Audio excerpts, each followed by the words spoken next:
Bom, eu escolhi essa modalidade para poder elaborar o trabalho final do curso da disciplina IS 816, né, que foi ministrada pelos professores Valdeir e Matheus Pereira e com a doutoranda Maíra.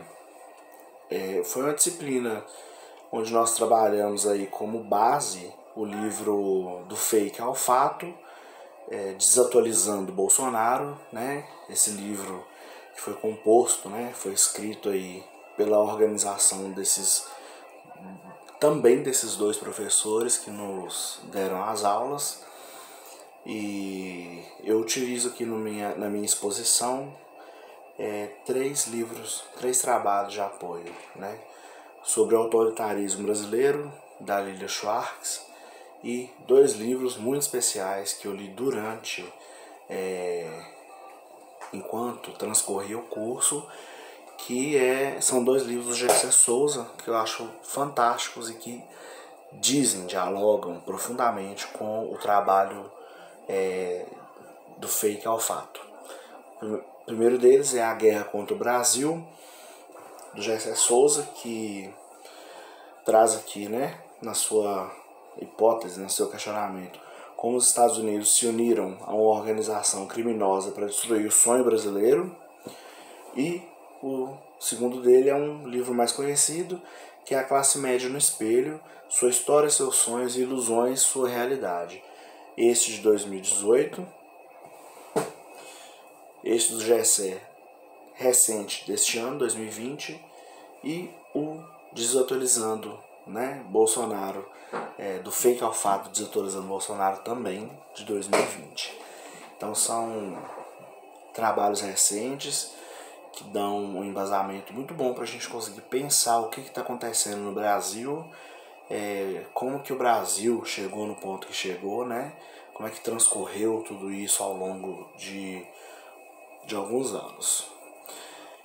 A minha ideia aqui é tentar compreender a construção da figura de Jair Bolsonaro, partindo do conceito-chave, esse conceito encontrado no livro base, né, dos professores, do Fake ao Fato, que é o conceito de fenda autoritária, que eu achei fantástico para poder explicar o que as permissões, até onde chegou a permissividade, na verdade, do Estado brasileiro, da política como um todo. E passar também a explicar um pouco dessa trajetória de Jair Messias, né, para chegar onde chegou, do jeito que chegou.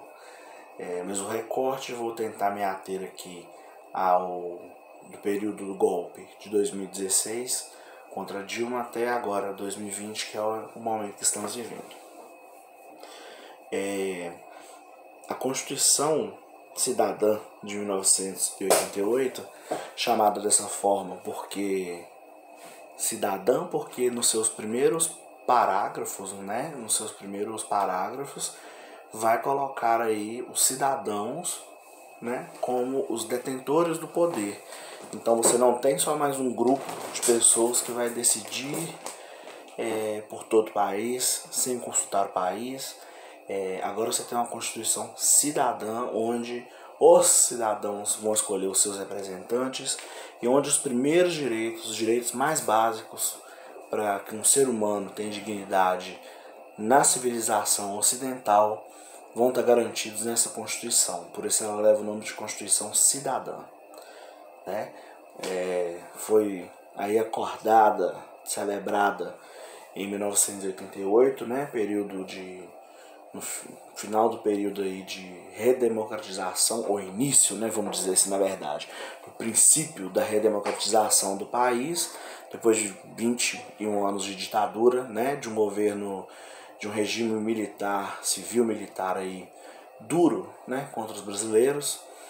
E aí a gente vê que, de certa forma, como discutido em algumas das aulas, a gente tenta fugir, a gente tenta escapar dessa ideia, mas de certa forma a história ela se repete. E por mais que nós, historiadores, tentemos fugir dessa máxima, né, desse pensamento, a gente fica meio confuso, a gente fica meio perdido, vendo coisas do passado acontecerem de novo, apenas com roupagem diferente, apenas com modelos, né, algumas formas diferentes, mas a estrutura, a essência permanece a mesma, né? Eu acredito muito na ideia de que a escravidão é a base de tudo que nós temos como resultado de Brasil hoje, como nação. A construção do Brasil inteiro se dá ainda hoje. Os resultados que nós temos de país são resultados oriundos da escravidão, e ela é, para mim, a base da formação da sociedade brasileira, inclusive contemporânea, né? Nossa, agora aí. Queria começar aqui com um trecho do livro do Gessé, A Classe Média no Espelho, e é um trecho que eu acho que sintetiza bastante o que a gente tratou em diversas aulas ao longo do período letivo. Ele vai dizer o seguinte na página 120 do seu livro A Classe Média no Espelho. Abre aspas para ele. As ideias dominantes explicam o mundo social e o tornam compreensível para a multidão de leigos. Mas, para serem bem-sucedidas, devem falar ao imaginário e ao desejo socialmente compartilhado de classes específicas, né? Então, assim, a gente não nasce com ideia nenhuma pronta, a gente não nasce com preconceito nenhum, a gente não nasce com nenhuma constelação de pensamentos formada. Tudo isso a gente adquire socialmente, né? A gente adquire socialmente, e o poder, né? Quem está no poder, as classes dominantes que estão ali no poder, são elas que vão ditar praticamente as regras desse jogo aí, do jogo social mesmo, né? Do mundo em que vivemos. E tem que ter um jogo aí bem feito, né? Uma fala bem feita, um trabalho muito bem feito de busca popular, né? De conseguir se inserir naquilo que nós chamamos de massa, né? Mas que é uma coisa muito difusa, não é uma coisa única, mas tem que se inserir nessa massa para conseguir algum enraizamento de ideias, né?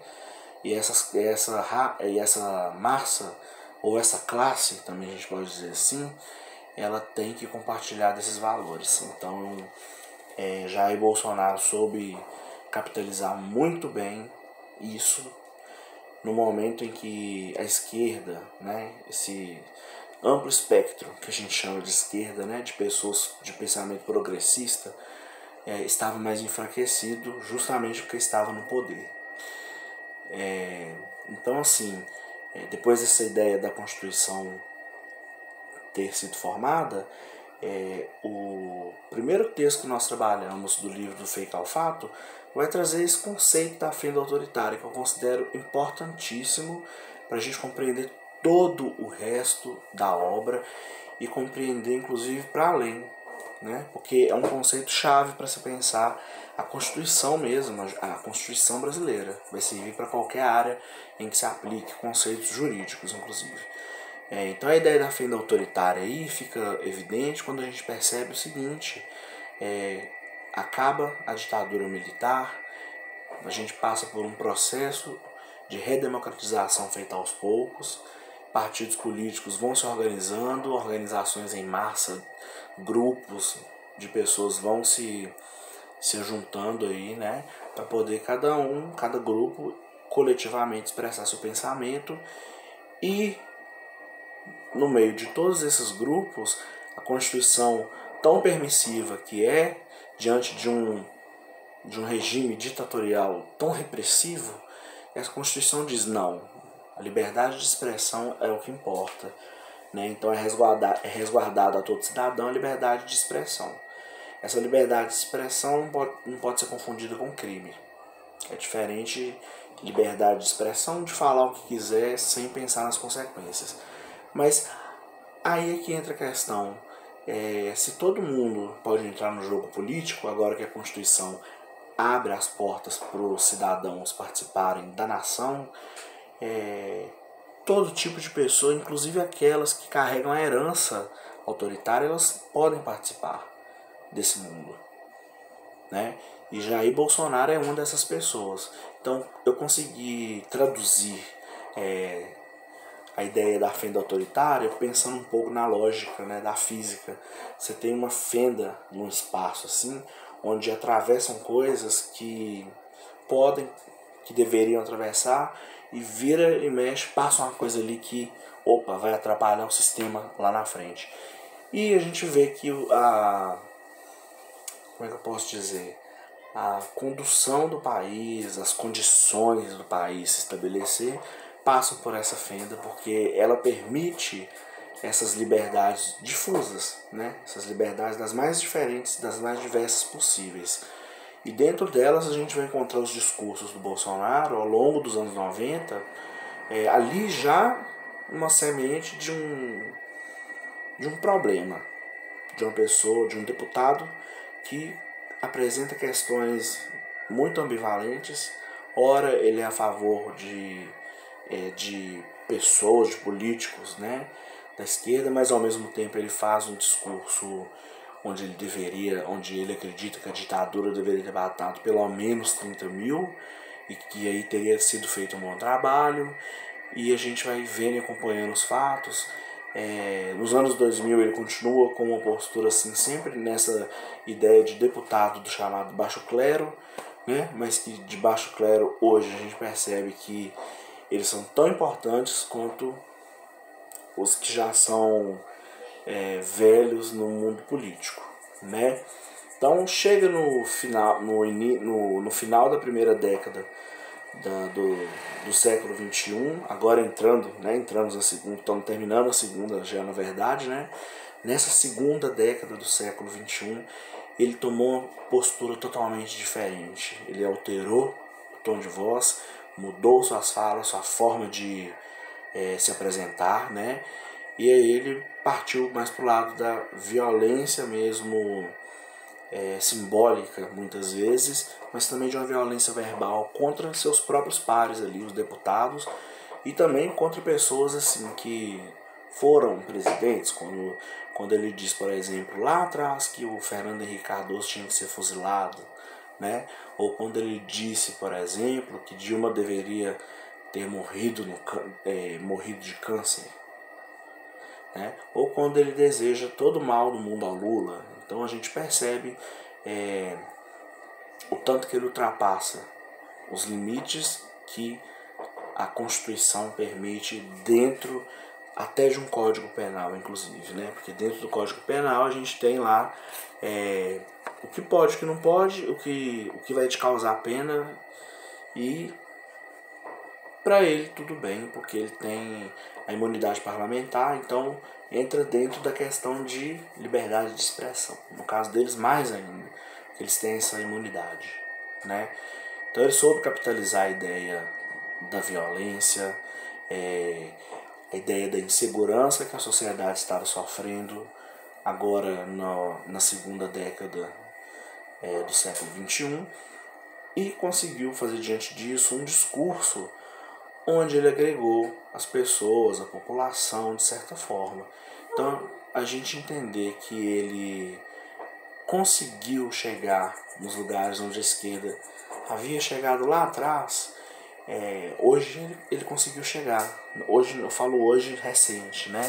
Eu tinha citado até durante as aulas aí nos trabalhos feitos que a esquerda já fez esse trabalho lá nos anos 70, 80, junto à Igreja Católica, durante o período da ditadura, nas comunidades eclesiais de base, né, que eram conhecidas como SEBs, que eram comunidades, era um movimento dentro da Igreja Católica mais voltado para a teologia da libertação, onde se pensava na pobreza, onde se pensava no valor que o pobre tem para a sociedade, e que a igreja tem que ser pobre, e que diante disso a política também tem que estar do lado dos pobres.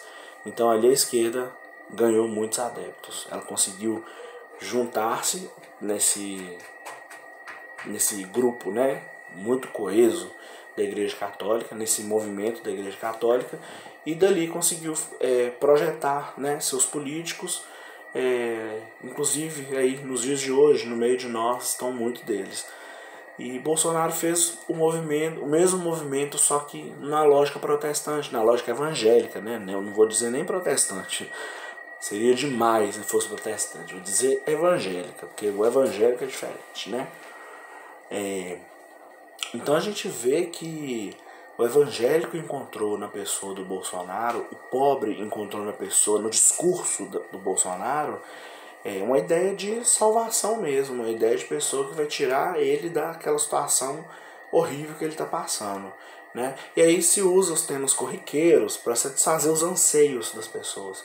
As pessoas estão ansiosas, elas estão nervosas por segurança, por saúde, e ele sem projeto nenhum parte para aquele apelo popular de fala muito fácil, mas que interage, que as pessoas conseguem entender o que ele está dizendo. Não que ele tenha projeto, mas ele consegue passar a mensagem dele, né? E aí já pegando no ponto de 2016 em diante, é onde se sobressai de vez o ódio dele ao PT, que ele fica super ali no limite, é limítrofe a relação dele com a esquerda. Nesse ponto ele começa a demonstrar ali uma possibilidade real de ultrapassar o limite para o que for necessário, né? Principalmente, né, na epígrafe de um dos capítulos do livro do Fake ao Fato que nós vimos, onde o autor daquele capítulo vai trazer justamente na epígrafe, né, transcrita a votação dele, como foi a votação dele durante o processo de impeachment que levou ao golpe que retirou Dilma do poder. Então, aquele trecho ao coronel Brilhante Ustra, o pavor de Dilma Rousseff, isso deixa para nós muito claro qual era o sentimento dele naquele momento, né? Uma pessoa que sente ódio, uma pessoa que guarda seus ódios e que sabe a hora de manifestá-los também. Mas também ali a gente já devia ter percebido uma espécie de ressentimento. Ressentimento de uma pessoa que não teve seu valor lá no quartel, ressentimento de uma pessoa de um deputado que sempre foi considerado não importante, e quando ele chega ali ele consegue começar a montar o seu palanque eleitoral capitalizando, conseguindo juntar todo o ódio e todas as pessoas possíveis que passaram a odiar a esquerda, em especial o PT, né? E aí a gente vai perceber que o que ele vai promover para poder chegar onde ele chegou é uma luta interna entre as classes, né? Então a ideia de luta interna entre as classes é o quê? Como é que o pobre votou no Bolsonaro, né? A gente consegue perceber o seguinte, que ele traz a ideia de que o pobre não é uma coisa só como muitos intelectuais pensam, né? Ou como muitas pessoas da esquerda pensam. Pobre não é uma massa, uma coisa única, né? O pobre ele tem suas gradações de pobreza, que não são apenas financeiras, ressalte-se muito bem isso, elas são também de demandas educacionais, são de demandas culturais e de demandas da saúde. Tudo isso constitui a gradação que nós vamos encontrar aí das diferenças entre as pobrezas. Então, o contraponto do pobre trabalhador vai ser o seu contrário, que é o pobre vagabundo, né? O delinquente, o não trabalhador. É esse pobre não trabalhador que eu tenho que lutar contra, mesmo eu também sendo pobre. Então aí você cria uma luta interna de uma classe que é a mesma. Então ele soube fazer muito bem esse trabalho durante as eleições, antes e durante as eleições. Depois ele continua fazendo, né? Como a gente também consegue ver. Mas também não. mas não mexe também com as benesses da elite. Em nenhum momento a gente vê ele atacar ou dizer lá na campanha que iria atacar os benefícios da elite. Quando eu falo elite, a gente tem que entender que não são pessoas que... Não são os médicos, a elite, não são os advogados. A elite, quando eu digo elite aqui, eu me refiro aos rentistas, aos banqueiros, aos proprietários do agronegócio, aos latifundiários, essas pessoas que não andam na calçada dia a dia igual nós, essas pessoas que não pisam praticamente no chão direito. Então é um caso a se pensar, né? Ele não mexeu no estamento da elite e fez borbulhar ali, agitou tudo que tinha ali embaixo das classes trabalhadoras, das classes populares, e soube colocar uns contra os outros. Então isso de certa forma garantiu a vitória dele também. É um dos pontos que eu acredito que tenha garantido a vitória dele. E durante o governo, o que me chama a atenção de uma análise que o jornalista Reinaldo Azevedo fez foi o seguinte: eu achei isso fantástico, né? Como que ele conseguiu trazer essa questão também simbólica. O simbolismo é muito importante para a gente conseguir pensar as diferenças. Não, eu repito assim na questão sempre, não é só o dinheiro, não é só o que a gente possui que vai dizer o que a gente é. Tudo simbólico, tudo aquilo que pode simbolizar status, que pode simbolizar uma boa educação, que pode simbolizar apreço, né? Pode dar à pessoa um status, ela vai usar isso a favor dela. E ele, como uma pessoa ressentida por ter sido expulso do quartel lá nos anos 80, se eu não me engano, né? Ele agora age contra aqueles que o expulsou, contra aqueles que expulsaram ele. Então, a análise de Reinaldo Azevedo eu acho muito boa, muito bem feita, quando ele diz o seguinte: Bolsonaro é presidente? Bolsonaro na esfera política. Bolsonaro é presidente e os generais são seus ministros. Só que todos eles são das Forças Armadas. O que acontece é que na hierarquia militar acontece o contrário. Bolsonaro é capitão e os ministros são generais. Então, como é que fica essa questão? Como que vai ser dada esse... A quem vou respeitar? Aqui, porque é difícil fazer essa diferenciação de uma esfera para outra. Ainda mais que o exército vira e mexe está dando pitaco na política. Então ficou uma questão aí muito importante que eu achei interessante do Reinaldo ter trazido, né? Então toda essa vitória do Bolsonaro gerou tudo isso pra gente. A gente tem visto aí um governo sem planejamento, sem plano estratégico, né, para longo prazo, sem uma tática, por exemplo, para conseguir combater a pandemia, e sem uma ação a curto prazo que seja, por exemplo, uma coisa rápida, que fosse a liberação do auxílio emergencial. São 3 exemplos apenas que ilustram como que a equipe dele não trabalha, não sabe trabalhar, né? E o interessante também é a gente perceber o quanto, diante de tudo isso, a população é quem vai sofrendo, mas ele ainda tem suas pessoas que são fiéis, mesmo que elas percam, né? Direitos, não importa. O importante é que o PT foi varrido, segundo eles, né? Acreditam que o PT foi varrido, né? E o que eu considero interessante nessa disciplina é que a gente fez ela no momento em que as coisas estavam acontecendo e tendo reviravoltas. Então, ao mesmo tempo que a gente ia lendo os textos, principalmente no caso do Fake ao Fato, ali mesmo a gente conseguia pegar algumas linhas, alguns parágrafos e falar: olha, isso aqui já não é mais isso, tá vendo?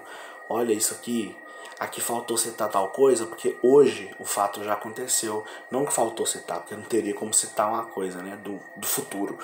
Mas a gente consegue encaixar coisas que foram acontecendo e desmistificar o que a gente não sabia antes, né? Então, por exemplo, a Vaza Jato, né, que foi o movimento ali do jornalismo do The Intercept Brasil para mostrar, né, os podres poderes de Curitiba, da República de Curitiba, foi muito importante.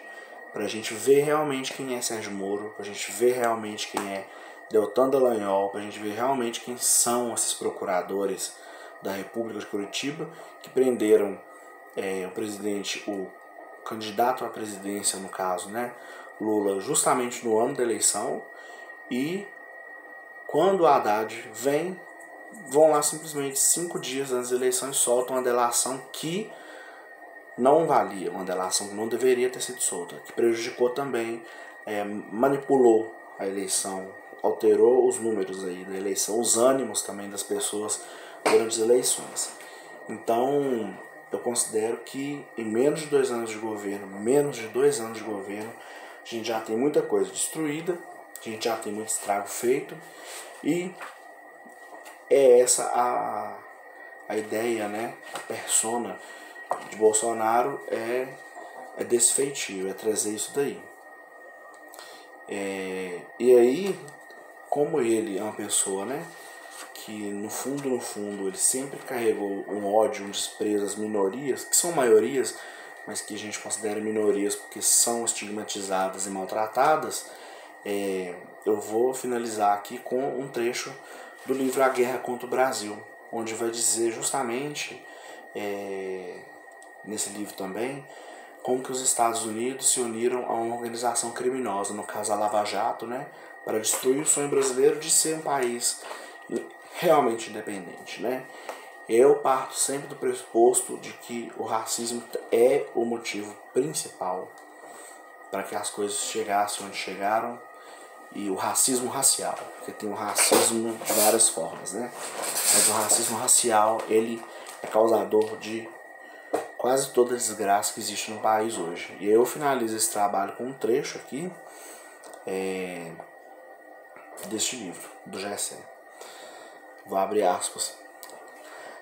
O racismo, que canaliza um ódio sem direção a pessoas e grupos já estigmatizados, permite a constelação sadomasoquista de todo regime autoritário. Então o racismo nunca acabou. Ele se travestiu de outras formas, ele se transformou, colocou novas roupas, mas o sadomasoquismo lá do senhor da época colonial, do período imperial, permanece hoje nas elites. Quando elas retiram direitos, quando elas atacam trabalhadores, na polícia que espanca as pessoas, que joga gás de pimenta no olho das pessoas, independente da idade, não estão nem aí. Né? De um lado, a idealização e a identificação com o opressor fazem com que as pessoas que na realidade se sentem desprotegidas e fracas se vejam como fortes e temíveis. Por outro lado, a possibilidade de atacar os mais frágeis sem medo de reação lhes permite compensar a sensação real de impotência em relação ao mundo. Ou seja, é gente fraca batendo em gente fraca, mas o que bate se sente forte porque tem alguém que vai legitimar essa pseudo-força, né? Que não existe, né, no caso aí. Daí o uso e a revivescência da tradição racista secular que havia sido reprimida e mascarada. O estigma tem que ser aceito e compartilhado socialmente para gerar seus subprodutos políticos. Como no caso da eleição brasileira mais tarde, no caso de 2018, né? As questões públicas que concernem a todos foram cuidadosamente substituídas por agressões pessoais que pudessem se transformar num canal de expressão e dar vazão a ódios e ressentimentos privados. Então, as pessoas se viram livres para poder falar o que quiser, sem nenhum decoro, sem nenhum respeito aos direitos humanos, ao direito do outro ali, que é o mesmo do meu. A busca por bodes expiatórios, substituindo a discussão nacional, substituindo a discussão racional das questões públicas, é um dos componentes que mais aproximam a nova política da mentira institucionalizada dos casos clássicos de fascismo. O meio de acesso a psique individual mudou. Ele agora se localiza na internet e cria bolhas anônimas que passam a definir a política sem qualquer controle público. Tanto que é sem qualquer controle público que foi preciso instaurar uma CPI das fake news para poder apurar como que a internet conseguiu destilar tanto ódio e levar o país também de certa forma onde levou. E é esse o meu trabalho. Eu espero ter colaborado com as participações nas aulas. Agradeço aos professores Valdeir Matheus e a Maíra, pelas aulas ministradas, pelo material disponibilizado de altíssima qualidade, material muito incrível, muito bom, maravilhoso, e pela disciplina ofertada. Com certeza deu pra gente compreender um pouco mais do nosso país no agora, e também compreender que esse fake que está na presidência, precisa ser desmascarado, precisa ser desmistificado. E eu acredito que isso aconteceu durante a disciplina. A gente conseguiu fazer um pouco disso entre nós e agora com o nosso trabalho levar isso para as outras pessoas que estão à nossa volta, para a sociedade, fazer um debate de qualidade e usando fatos, ainda que hoje eles estejam em descrédito, mas usá-los, porque são a nossa arma ainda, Não vamos usar mentira, porque nós não trabalhamos assim. Então, obrigado pela disciplina.